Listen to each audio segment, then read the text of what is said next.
Hello, and thank you for joining us on Diaspora Connect, where we champion excellence by spotlighting the resilience of Nigerian citizens, breaking barriers and making a difference across the world.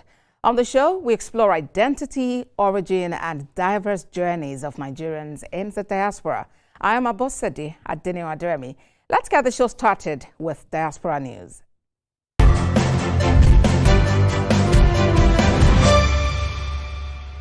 The National Association of Nigerian Students in the Diaspora, NANS Diaspora, has announced plans to host an African Students' Convention in Australia. The convention is expected to bring together African students studying abroad to promote leadership development, academic excellence, and collaboration among student communities. Organizers say the event will also encourage cultural exchange, address common challenges faced by African students in the diaspora, and strengthen unity across the continent.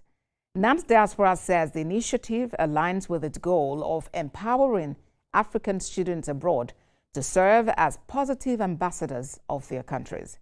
The association adds that the convention will feature panel discussions, mentorship sessions, and networking opportunities designed to equip students with skills for global competitiveness and future leadership.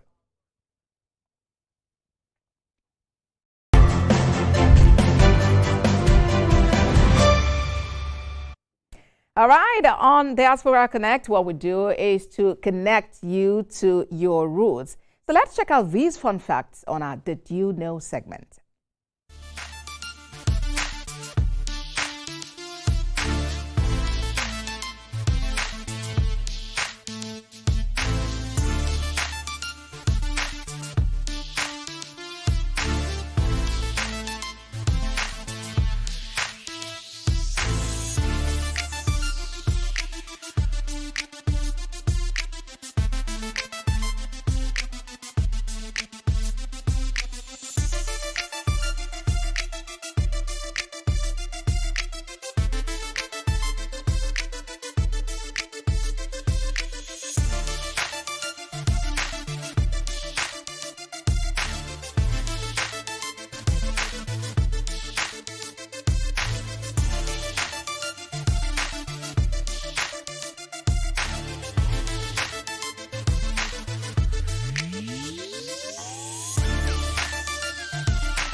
Some really amazing facts there.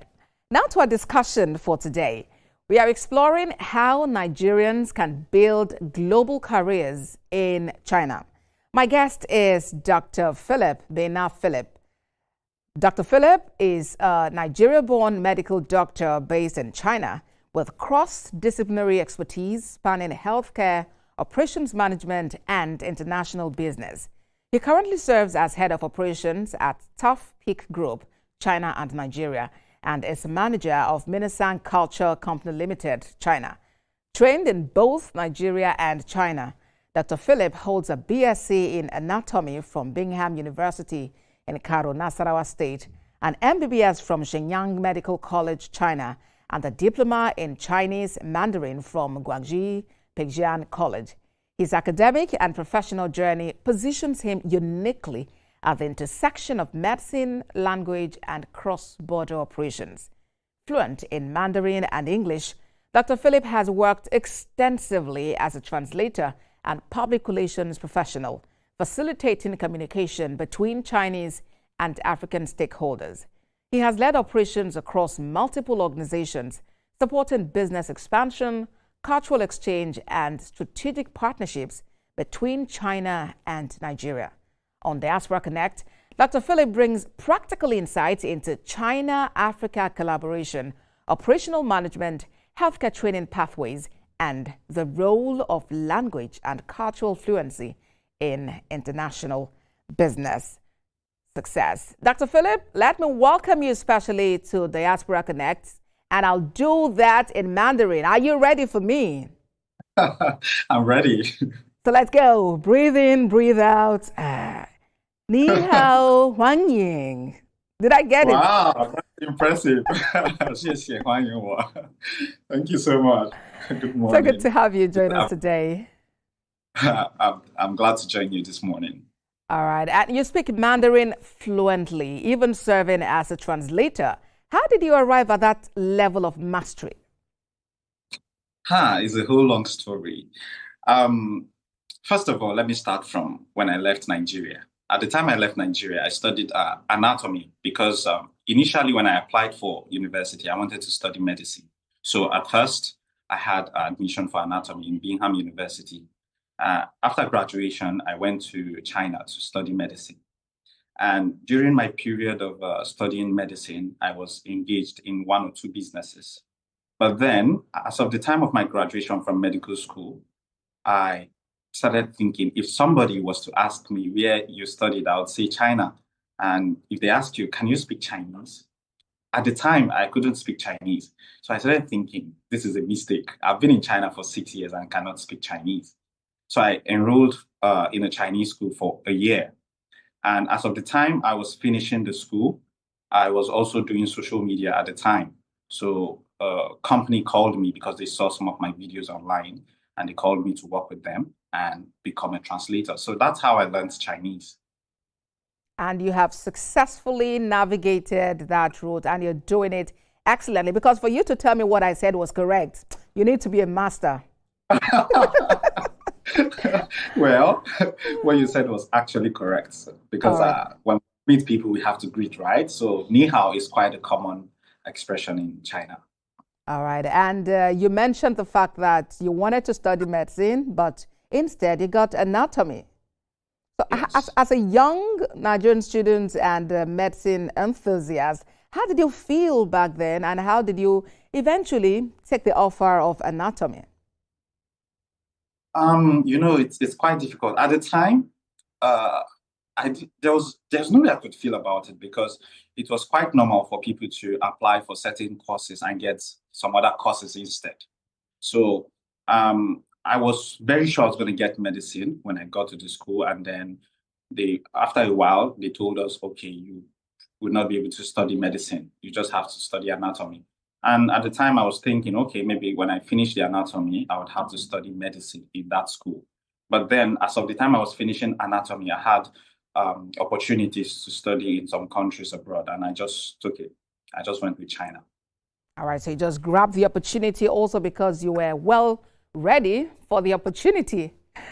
Yeah, All right, yeah. so talk to me about life in China. Fresh graduate from Nigeria, now having to run another course over there in China, the language barrier, the skin color difference. Talk to me about your experience as a Nigerian. Well, at that point, maybe not as a migrant, but at least as a student, Nigerian student in China. Okay, so first of all, one of the most noticeable differences when you get to China is the language barrier. In fact, as of the time I got to China, I landed in Beijing airport and I had to take another flight from Beijing down to the city where I was supposed to study Shenyang. So, and most of the people in China don't speak English, and I needed to use sign languages and a whole lot of description. I had a paper on me, and I kept telling them I wrote Shenyang on the paper, and I told them I wanted to go to this place, and I was saying it in English, but in just few words. And the person somehow understood what I was trying to say.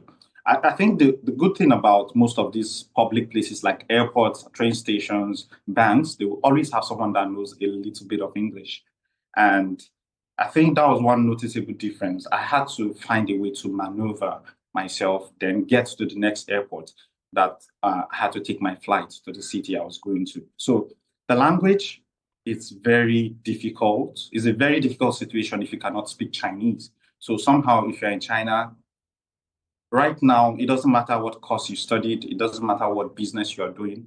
If you know how to speak Chinese, I think you would go a very long way. All Another right. another another thing I noticed about the Chinese people was their food. Now they have varieties of food, but they don't have pounded yam.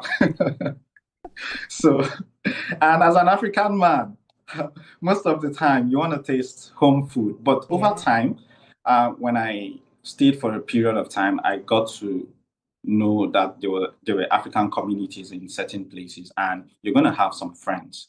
And with that, uh, they will introduce to you some other African friends, and you get to taste home food once in a while. So yeah, their food was quite a problem. And then another thing I wasn't so used to was the weather, because I went to the northern part of China. Northern part of China is very, very cold, especially the northeast China. It can get to as cold as -30. Ah. So for that first year, I December, January, it was one of the coldest moments I've ever experienced. So the frostbite, in fact, the entire feeling, I cannot describe it, but yeah, it's something that really got me. It took me by surprise. But over time, I think I got used to all of these things. Yeah, you just And I had think you to also spoke adapt. about color, right? Yeah, Yeah. So, color. I never knew I was dark until I got to China.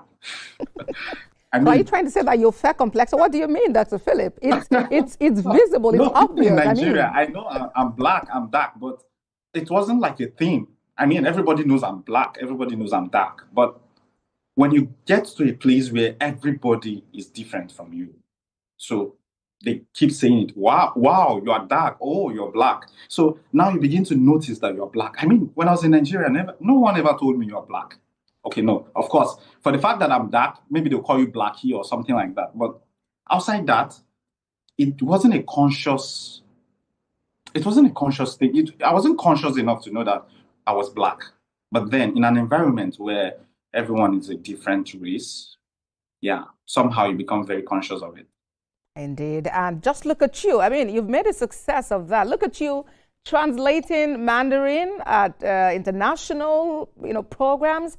That's incredible, and you've really made a name for yourself. And I really must commend you for, taking the bull by the horn. But I'm also curious, Dr. Philip. You trained as a medical doctor, but now Yeah. you are a seven-star businessman. So I'm looking at you and I'm thinking to myself, does Dr. Philip still remember anything at all from medical school? I really love medicine, to be honest. I still do. In fact, yeah, I know there's a bit of details I would have forgotten, but then I cannot forget medicine entirely. In fact, the knowledge, I think for anyone who actually studied medicine, I don't think they forget medicine. They can only forget little details. So even now that I'm doing business, there are times I come in contact with some medical situations and I still can be able to tell what is going on. And in fact, now that I'm doing business, there's a part of my business that have to do with health because I'm very much interested in health.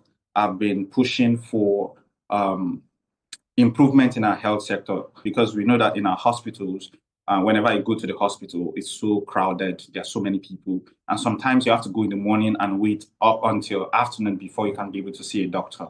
So these kind of things are the kind of things we are trying to eradicate, such that when you're going to the hospital, you know exactly the time you're going to see the doctor, you know exactly the time you're going to get treated, and then you leave the hospital. So these are the kind of things we are trying to do. And that's because I have a medical background. And that's why I'm very much interested in health, although Talk, I'm now business. yeah, so talk about medicine, entering business, and being a pro, being pro at both. That's interesting. Earlier, you spoke about the fact that you met the Nigerian community in China, and it provided a soft base for you. At least you were able to get your pounded yam. If I didn't remember any other thing, I remember that particular one. All right, so talk to me Yeah. about the Nigerian community in China. Just how close are you, and how do you get to remember home in your own way over there?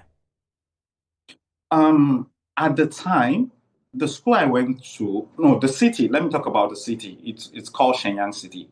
Shenyang has a lot of schools with foreign students in them. So you're going to meet a lot of Nigerians, you're going to meet a lot of Ghanaians, South Africans, I mean, people from different countries. So there used to be programs like for Nigerian independence or maybe Nigerian gala, events like that, you are definitely going to meet Nigerians. And the food you're going to serve are also Nigerian food, jollof rice, maybe fufu, and the other kinds of food that we eat in Nigeria.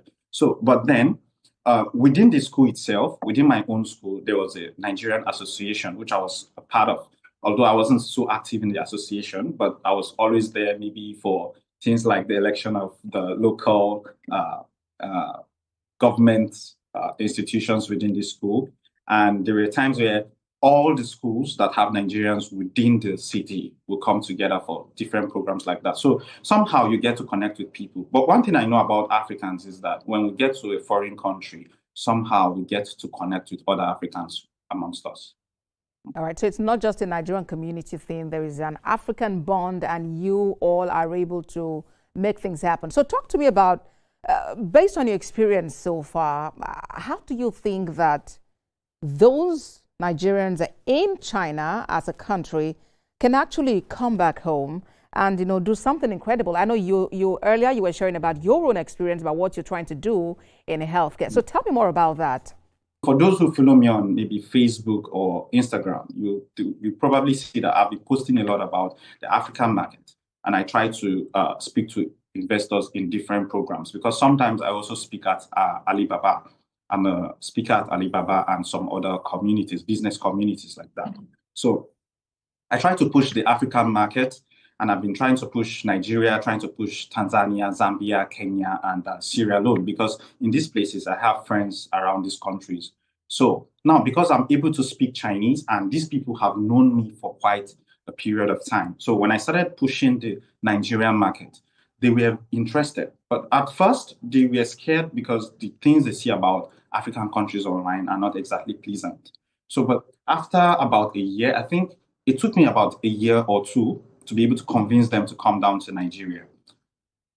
When they came at first, they were very, very scared. But then after landing Lagos, we first landed in Lagos for the first time we came to Nigeria. We landed in Lagos, they made a few friends, and later they became opened. And then I took them from Lagos, we went to Abuja, we went around. Now, at this point, their hearts were settled, their minds were settled. So when we got back to China, and I started doing the advertisement properly, that we wanted to go to Nigeria to do 2 projects. The first project was in real estate. And we are trying to modernize the kind of estate we have here in Nigeria. Because in Nigeria, we know that when you go to certain places, you find luxury estate in certain places, and the other places are just nothing to talk about. So we're thinking, how do we improve the lives of Nigerians in our communities and in our mentality, in our way of living and things like that? So the first set of people I brought, we're into real estate. So what they're trying to do first is to build massive estate that will meet up with international standard.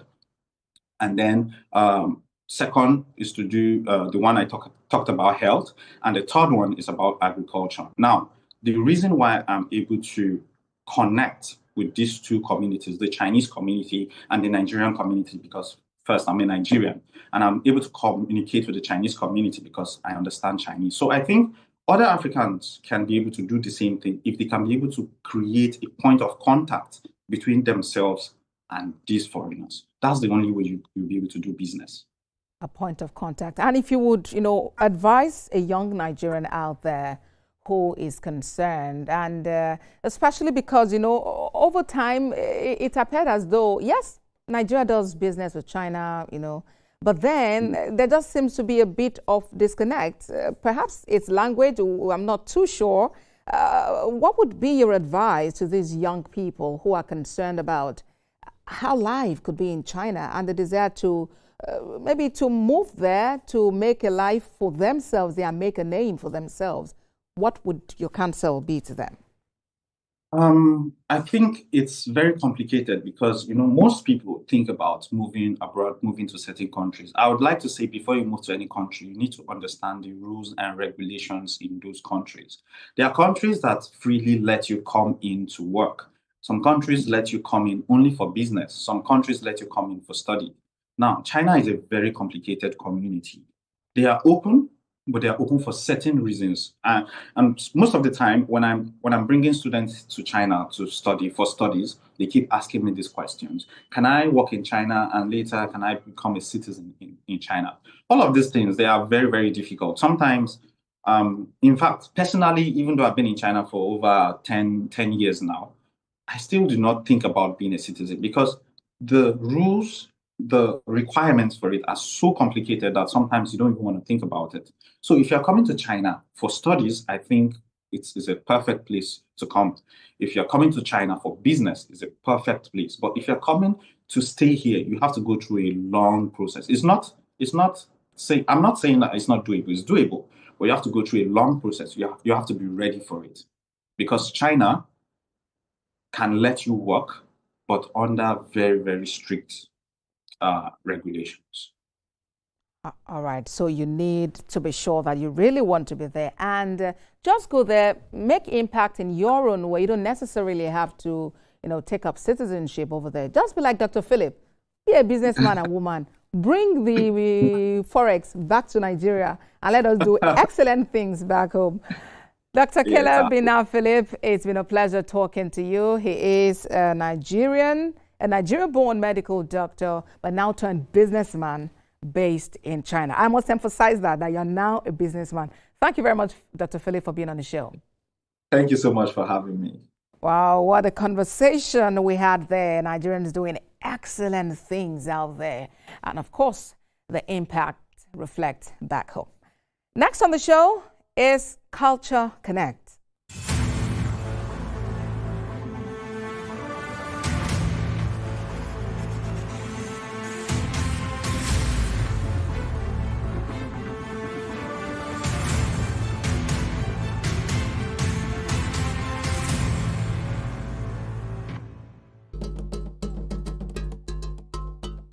Adamu-Orisha play, popularly known as the Eyo Festival, is the highest traditional and cultural performance exclusive to the indigenous people of Lagos. Arigo. The Kabiyesi himself is the Eyo. Is the Olori Gbogbo Eyo. This marks the grand finale of the week-long festival. President Bola Tinubu arrives at the venue alongside top government officials.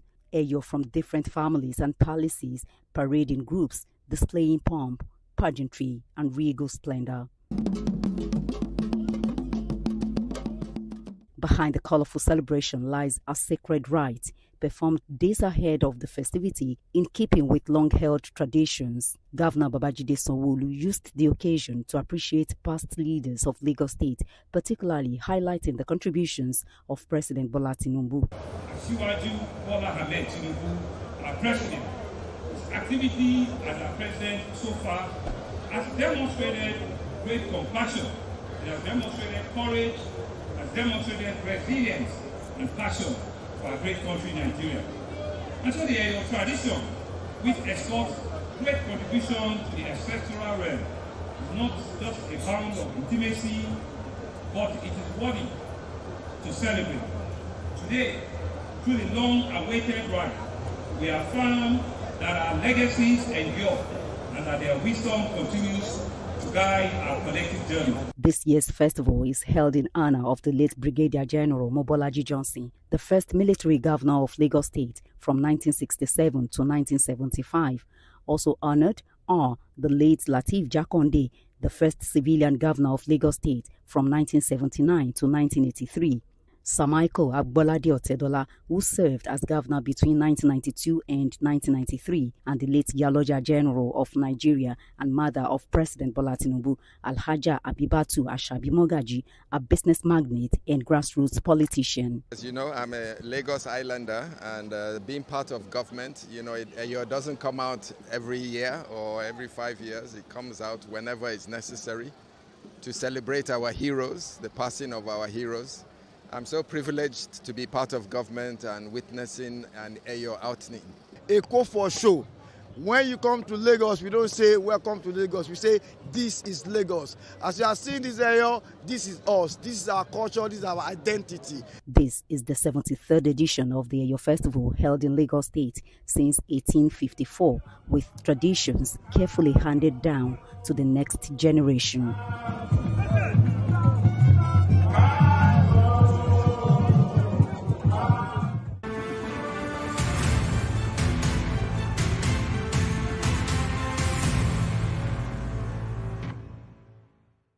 As we wrap up the conversation today, remember that you have what it takes to make a difference.